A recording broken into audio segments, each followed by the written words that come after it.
हम आपको बताना चाहते हैं, दिखाना चाहते हैं वो जो इस वक्त पीओजेके में हो रहा है। ये कहा जाता है कि अत्याचार जब अपनी सारी हदें पार कर देता है तो लोग उस अत्याचार के खिलाफ खड़े होते हैं, और वही तस्वीर इस वक्त अब पीओजेके में आ रही है। ये आवाज जो आपने अभी सुनी, ये कहीं और से नहीं आ रही है। जो सब आवाज अभी हम आपको सुनाएंगे वो कहीं और से नहीं आ रही है, बल्कि पाकिस्तान के कब्जे वाले उस कश्मीर से उठ रही है जहां की शांति का शिगुफा पाकिस्तान दुनिया को देता है। जिस घाटी में पाकिस्तान अमन और चैन का दावा करता है, वहीं पर पाकिस्तान के अत्याचार से लोग अब दुनिया को रूबरू करा रहे हैं, उस सच्चाई को दुनिया के सामने रख रहे हैं। ये हम नहीं कह रहे हैं, बल्कि ये सब कुछ आपको देखना चाहिए। जो लोग कहते हैं ना कि पाकिस्तान से प्रेम का संबंध होना चाहिए, जरा देखिए कि वही पाकिस्तान जिसने पीओजेके में जबरन जो कब्जा किया, जो जिसे जबरदस्ती छीना, वहां पर किस तरीके से उसी के अत्याचार के खिलाफ एक बड़ी आवाज उठ रही है। पहले तो हम आपको एक छोटी सी बच्ची का एक दर्द सुनाते हैं। इस दर्द को सुनने के बाद ही ज्यादा कुछ समझने में देर नहीं लगेगी। वो दर्द जो दुनिया ने अभी तक जाना नहीं, समझा नहीं, या यूं कहे कि जान समझ कर भी आंखें बंद कर ली, कान बंद कर लिए। लेकिन आज इस छोटी बच्ची का, इस मासूम बच्ची का, जो पाकिस्तान के कब्जे वाले कश्मीर में इस वक्त रोती हुई नजर आ रही है, उसका दर्द पहले सब सुनिए आप।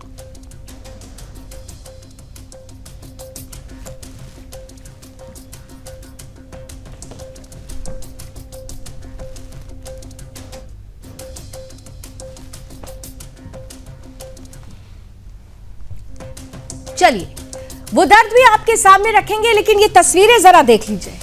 ये तस्वीरें पीओजेके के अंदर की है, जहां पर इस वक्त सिर्फ एक आवाज उठ रही है कि हमें भारत में मिलना है।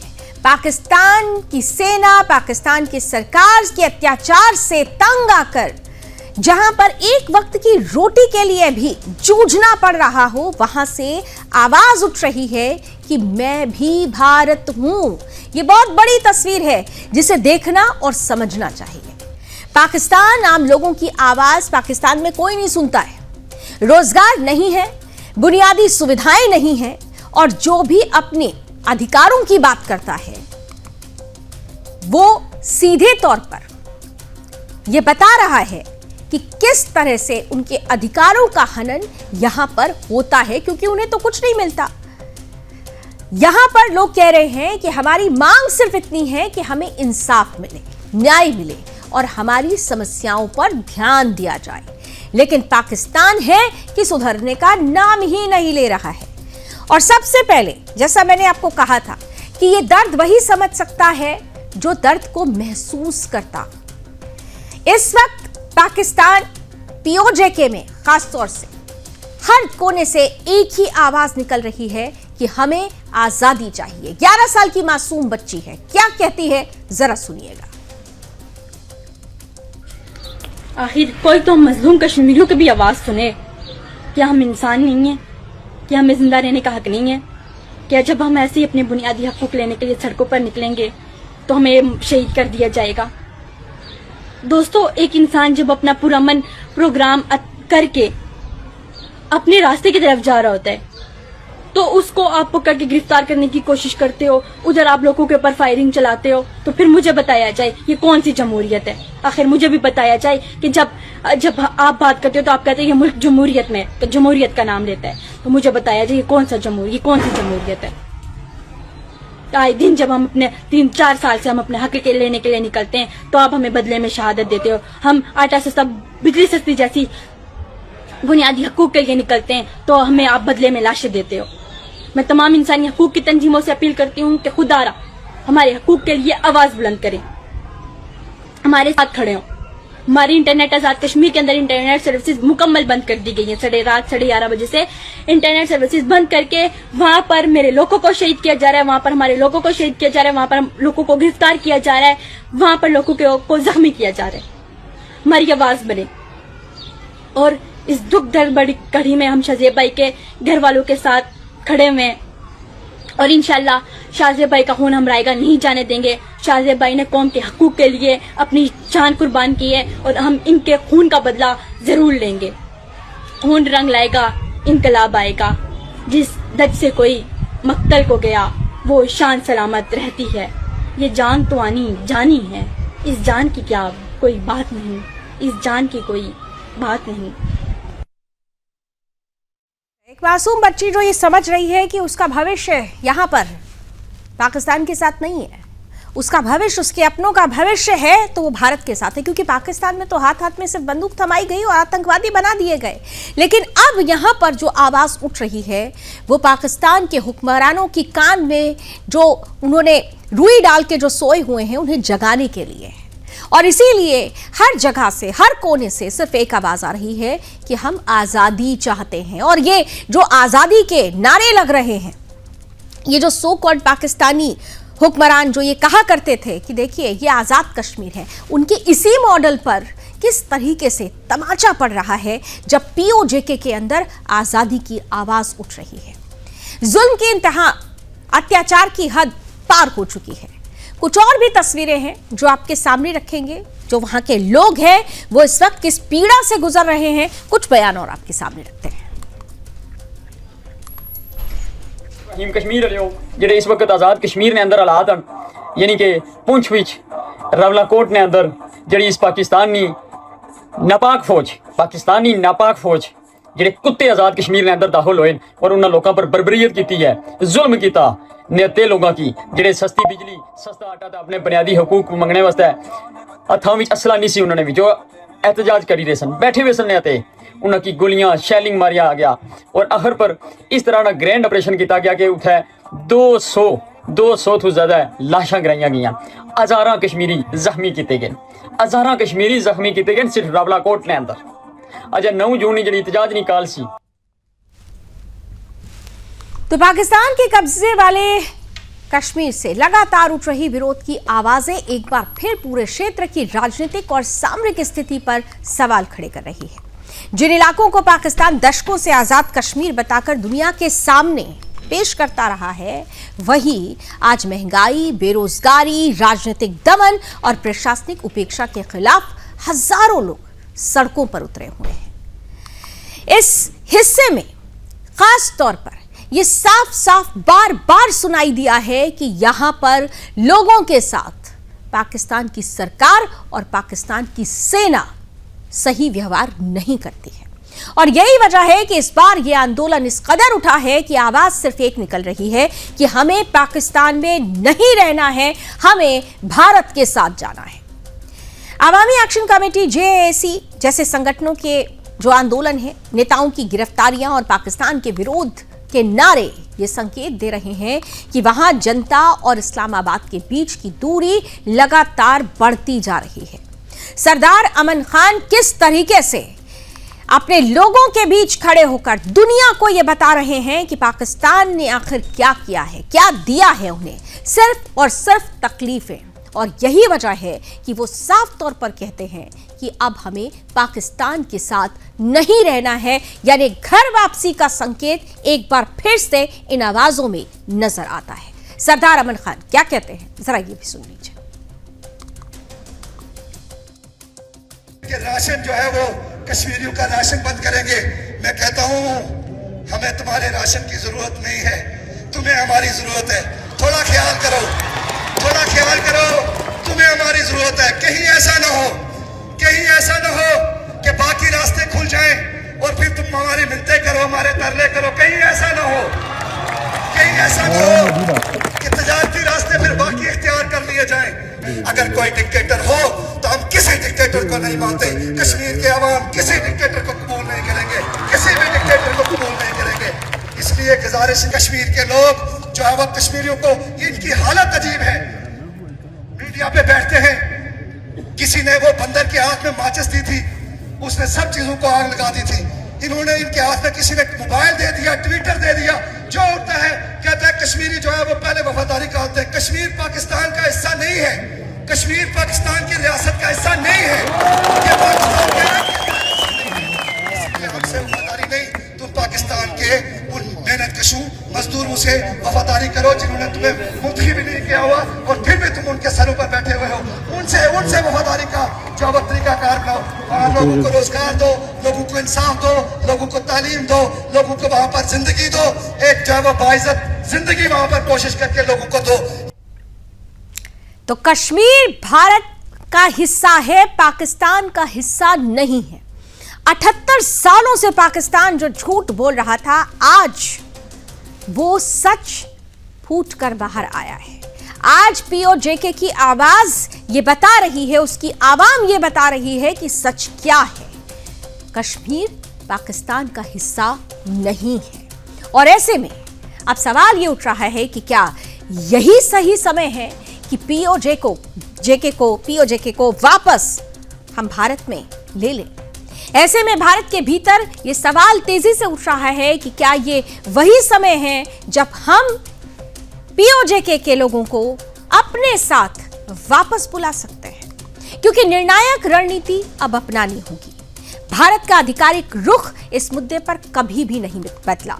संसद ने वर्ष 1994 में, याद होगा, कि सर्वसम्मति से प्रस्ताव पारित कर स्पष्ट किया था कि पूरा जम्मू कश्मीर, जिसमें पाकिस्तान के कब्जे वाला क्षेत्र भी शामिल है, भारत का अभिन्न अंग है। और आज भी हम कहते हैं कि ये हमारा हिस्सा है।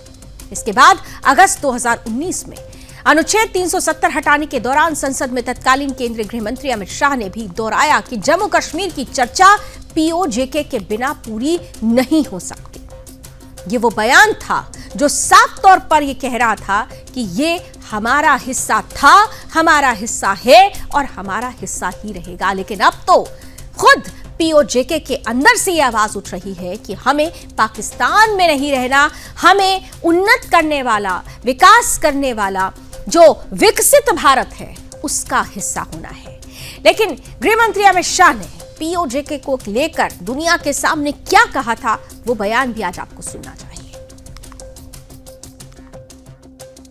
मैं जब जम्मू एंड कश्मीर बोलता हूं, माननीय सदस्य, इसलिए एग्रेसिव हूं कि जम्मू एंड कश्मीर के पीओके को आप भारत का हिस्सा नहीं मानते हो क्या?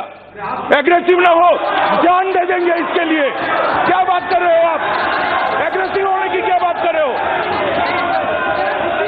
जान दे देंगे इसके लिए।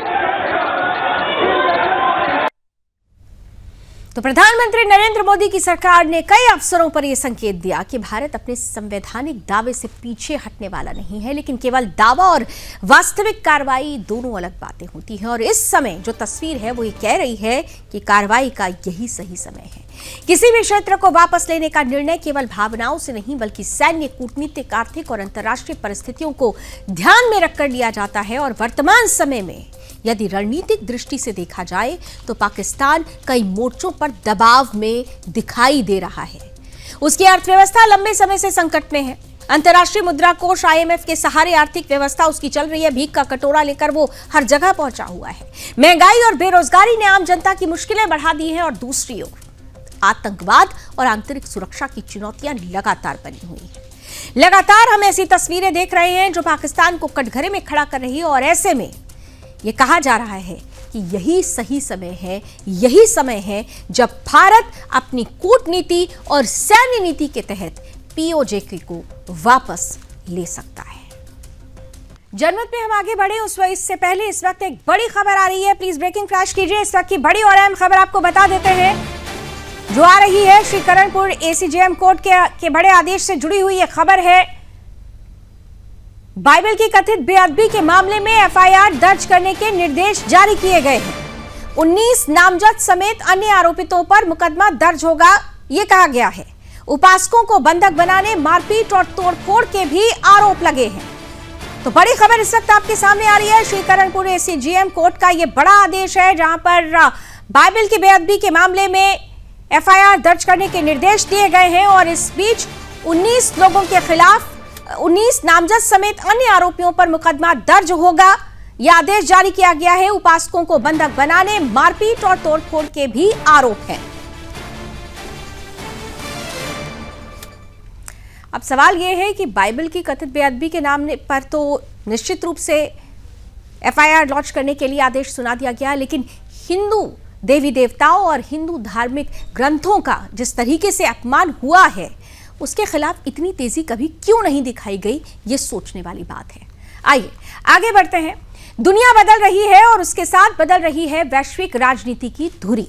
कभी यूरोप और पश्चिम एशिया अंतर्राष्ट्रीय शक्ति संतुलन का केंद्र हुआ करते थे, लेकिन आज पूरी दुनिया की नजरें एक ऐसे समुद्री क्षेत्र पर टिक चुकी हैं जहां से वैश्विक व्यापार गुजरता है, जहां से ऊर्जा आपूर्ति होती है और जहां आने वाले दशकों की महाशक्तियों का भविष्य तय होगा। इस क्षेत्र का नाम है इंडो पैसिफिक, यानी हिंद महासागर और प्रशांत महासागर का वही हिस्सा जहां से दुनिया के लगभग 60% समुद्री व्यापार और वैश्विक ऊर्जा आपूर्ति का बड़ा हिस्सा गुजरता है। यही कारण है कि इंडो पैसिफिक पर प्रभाव केवल समुद्र पर प्रभाव नहीं माना जाता, बल्कि भविष्य की अर्थव्यवस्था, वैश्विक सप्लाई चेन, ऊर्जा सुरक्षा और सामरिक संतुलन पर प्रभाव माना जाता है। और यहीं से शुरू होती है चीन और भारत की नई रणनीतिक कहानी। पिछले 1.5 दशक में चीन ने अपनी महत्वाकांक्षी बेल्ट एंड रोड इनिशिएटिव यानी BRI के माध्यम से एशिया, अफ्रीका और हिंद महासागर क्षेत्र में बड़े पैमाने पर निवेश किया है।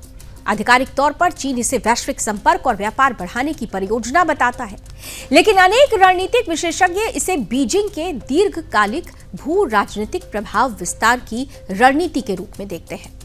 इस रणनीति का पहला बड़ा उदाहरण है चीन पाकिस्तान आर्थिक गलियारा सीपेक, जिसे कहते हैं। सीपेक के तहत पाकिस्तान के ग्वादर बंदरगाह का विकास चीन के लिए केवल एक बंदरगाह परियोजना नहीं है। अरब सागर तक सीधी पहुंच, पश्चिम एशिया के निकट मौजूदगी और हिंद महासागर से रणनीतिक उपस्थिति, इन सभी कारणों से ग्वादर चीन के लिए अत्यंत महत्वपूर्ण माना जाता है। इसके बाद दुनिया की नजर गई श्रीलंका के हम्बनटोटा बंदरगाह पर। भारी चीनी निवेश के बाद जब श्रीलंका ने इस बंदरगाह को 99 वर्ष की लीज पर एक चीनी कंपनी को सौंपा, तब इस परियोजना को लेकर वैश्विक स्तर पर बहस शुरू हुई। कई विश्लेषकों ने इसे चीन के बढ़ते समुद्री प्रभाव के संदर्भ में देखा। फिर बारी आई म्यांमार की। आज चाइना म्यांमार इकोनॉमिक कॉरिडोर के माध्यम से चीन अपने यूनान प्रांत को म्यांमार के Kyaw curfew deep sea port से जोड़ रहा है। सड़क, रेल, औद्योगिक गलियारे और ऊर्जा पाइपलाइन इस परियोजना का हिस्सा है। इसका सबसे बड़ा सामरिक महत्व यह है कि चीन को बंगाल की खाड़ी तक सीधी पहुंच मिलती है, जिससे उसकी ऊर्जा आपूर्ति केवल मरक्का जलडमरू मध्य पर निर्भर नहीं रहती। यानी एक तरफ ग्वादर, दूसरी तरफ क्याओ कफ्यू, बीच में हम्बनटोटा और हिंद महासागर में लगातार मजबूत होती चीनी मौजूदगी। इसी परिप्रेक्ष्य में कई रणनीतिक विशेषज्ञ स्ट्रिंग ऑफ पर्ल्स की अवधारणा का उल्लेख भी करते हैं। हालांकि चीन ने इसे कभी भी अपनी आधिकारिक नीति के रूप में स्वीकार नहीं किया है। यही नहीं, हाल ही के वर्षों में बांग्लादेश और चीन के बीच बढ़ते आर्थिक और आधारभूत ढांचा सहयोग ने भी नई रणनीतिक चर्चा को जन्म दिया है। बांग्लादेश की भौगोलिक स्थिति उसे बंगाल की खाड़ी का महत्वपूर्ण प्रवेश द्वार बनाती है और इसलिए ढाका और बीजिंग के बीच बढ़ती निकटता पर भारत सहित कई रणनीतिक विश्लेषकों की लगातार नजर बनी हुई है। यानी हिंद महासागर के लगभग हर महत्वपूर्ण बिंदु पर चीन अपनी आर्थिक और रणनीतिक उपस्थिति बढ़ाने की कोशिश करता हुआ दिखाई देता है। लेकिन सबसे बड़ा सवाल यही है कि क्या भारत केवल ये सब देख रहा है?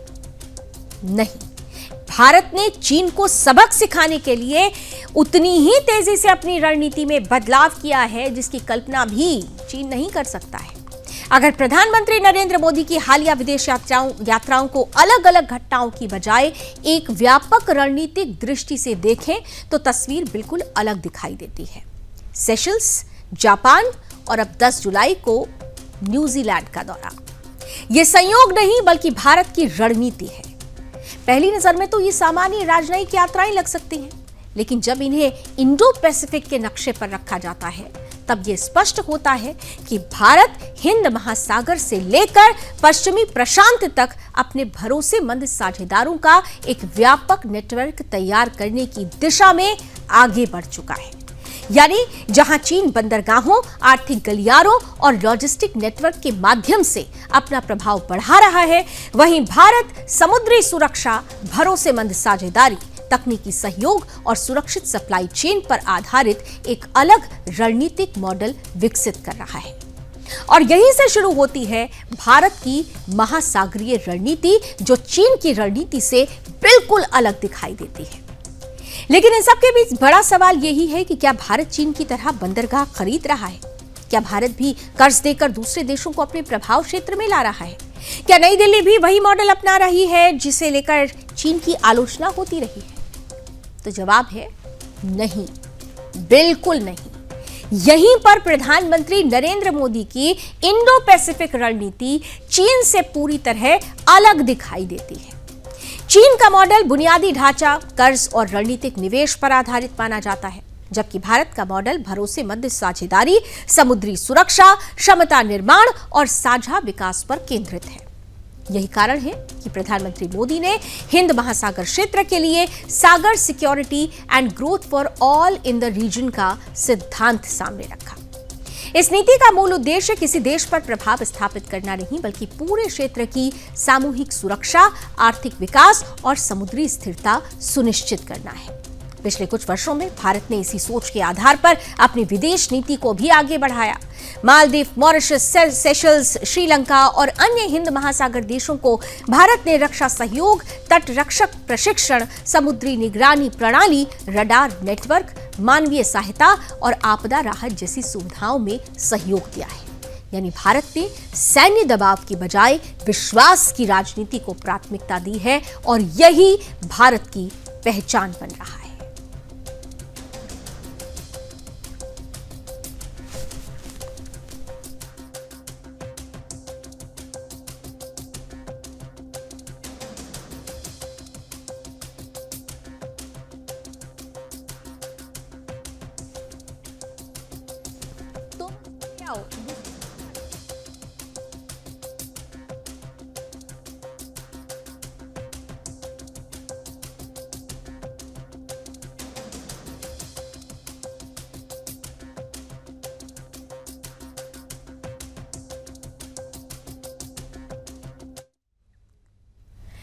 और अब बात करते हैं उस खबर की जिसे हम अपनी खबर का असर कहेंगे। वो असर जो साफ तौर पर नजर आता है, क्योंकि जब सुदर्शन न्यूज कुछ खबरें दिखाता है तो उसका उद्देश्य सिर्फ खबर दिखाना नहीं होता है, बल्कि उस खबर का असर भी आपके सामने रखना होता है। हमारा एक उद्देश्य है और हमारा एक लक्ष्य है। हम बार बार कहते हैं कि जहां कम है वहां हम हैं। हमने आपको नगर निगम जिहाद उत्तराखंड रुड़की से खबर दिखाई थी। उस खबर में हमने आपको वो असलियत दिखाई थी जो अब तक देश से छुपी हुई थी। किस तरीके से नगर निगम में बैठा हुआ जिहादी हिंदुओं को प्रताड़ित कर रहा था। लेकिन आखिरकार जब हमारे विशेष कार्यक्रम जागो में प्रदोष सुरेश चौहान के जी ने इस खबर को प्रमुखता से उठाया, बारीकी को दुनिया के सामने रखा, तो आखिरकार अब उसका असर हुआ है। और वो असर किस तरह से हुआ है, आइए चंद बयान आपके सामने रखते हैं।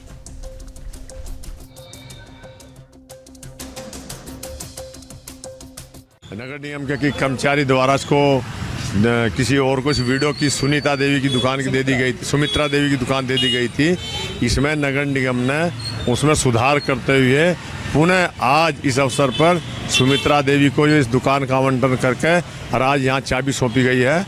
मैं वास्तव में न्याय की जीत हुई है और हमारे जो अधिवक्ता हैं जो वास्तव में ज़रूरतमंदों के लिए निःशुल्क काम करते हैं। हम बात करते हैं नवीन जी से। नवीन जी सामने वाले हैं जो नानू जी के लड़के हैं, ये उन्हें सूचना देते हैं। माता जी आप अकेली नहीं है, आप अकेली नहीं है और यहाँ पर धुरंधर धामी की सरकार है। सुदर्शन न्यूज आपके साथ में। नवीन जी, हम जब ये आपके पास आई और आपने जिस तरह से, चूंकि ये वरिष्ठ अधिवक्ता है और निःशुल्क आपने इनका केस लड़ा, बहुत सारी झंझावात आई, बहुत सारी अड़चने थी, बहुत सारी समस्याएं थी, उनको पार पाते हुए आज इनकी दुकान इनको मिली है। किस दृष्टि से देखते हैं आप? मानवीय दृष्टि से जो जिस प्रकार इनके अधिकारों का हनन हुआ था, उन पे कुठाराघात हुआ था एक समुदाय द्वारा, उस समुदाय के द्वारा जो है जिस तरह का कब्जा इनका था और इनके पति के बाद जो अधिकार इनका वारिसान के अनुसार था नगर निगम के संपत्ति पर, वो इन्हें आज मिला है। और उस लड़ाई को हमने खुल के लड़ाई करी है और खुल के लड़ाई की है। आज परिस्थितियाँ सुधरनी चाहिए थी, लेकिन परिस्थितियाँ और बिगड़ती जा रही है। मुझे लगता है कि आने वाला समय भयावह होगा। रुड़की के जिस स्थान पे हम खड़े हैं, आपका वार्ड है, यहाँ क्या मुस्लिम जनसंख्या क्या है इस वार्ड की? मतलब इस क्षेत्र की जाम है, यहाँ पर मुस्लिमों की जनसंख्या क्या है? क्योंकि मैं देख रहा हूँ जालीदार टोपियाँ घूरती भी जा रही है। 70% यहाँ पर मुसलमान है। यही कारण है कि सुमित्रा की जो संपत्ति थी इस पर जिहादी हाँ, इस पे जो है कोई बोलने वाला नहीं था, वो जिहादी को सपोर्ट करने में लगे रहते थे सब लोग। अच्छा, जो इमरान बंगाली नाम का व्यक्ति जिसने कब्जा किया था, वास्तव में वो बंगाली है? हाँ, वो बंगाली है, जब तो भाग गया हो यहाँ से। अच्छा, जब आपका शिकंजा कसा, सुदर्शन न्यूज़ का शिकंजा कसा, तो उसके बाद देखो ना, धीरे धीरे करके भाग ही रहे। आज जिसका परिणाम आज उसने हिंदू ये सुमित्रा जी की जो है संपत्ति को छोड़ा है, लेकिन डेरा तो अभी भी रुड़की में डाला होगा ना? हाँ, डाला होगा, छिपा होगा वहीं, और अभी भी उसके आदमी यहाँ आसपास खड़े होकर के बता भी रहे भाई आज तो खुल गया शटर। हर बार सत्य होती है, तो उसी सत्य का जीता जागता उदाहरण रुड़की का ये मच्छी मोहल्ला जिसको कहा जाता है, जहाँ पर ये एक हिंदू महिला है और आज एक लंबे समय बाद इनको इंसाफ मिला। आज आपकी जीत हुई है और आप काफ़ी लंबे समय बाद, कितने साल पुराना ये मामला था जो आपको आपकी दुकान मिली है? हाँ जी, मैं कुछ कहना चाहती हूँ, सबको मेरी राम राम। और जो नवीन भाई साहब हैं और जो सुदर्शन भाई साहब, अमित साहब जी हैं और जो बाटा भाई साहब जी हैं, इन्होंने मेरा इतना सहयोग किया, मुझे गरीब को इन्होंने बहुत वो करा कि आप मतलब हारोगी नहीं। मैं हार चुकी थी, पर इन्होंने मुझे इतना सहयोग दिया। मैं इनकी सदाई तहे दिल से आभारी हूँ और रहूँगी। माताजी, जो इमरान बंगाली नाम का व्यक्ति था, जब दुकान में बीच में एक पड़ाव आया था, वो बंगाल चला गया था? नहीं, बंगाल नहीं गया था। उसने एक खुर्शीद नाम के आदमी को बैठा रहा था यहाँ, फिर उसने जावेद को बैठाया था, वो सारियल का है जिसके बाप का नाम अल्लाह दिया है, और एक वो मई का है, सत्ती मोहल्ले का ही जावेद। तो ये है सुदर्शन की दहाड़ जिसने नगर निगम जिहाद का पर्दाफाश किया और परिणाम आज आपके सामने है। चलिए इसी के साथ जनमत में अभी बस इतना ही। देश और दुनिया की तमाम खबरों के लिए आप जुड़े रहिए सुदर्शन न्यूज के साथ। जय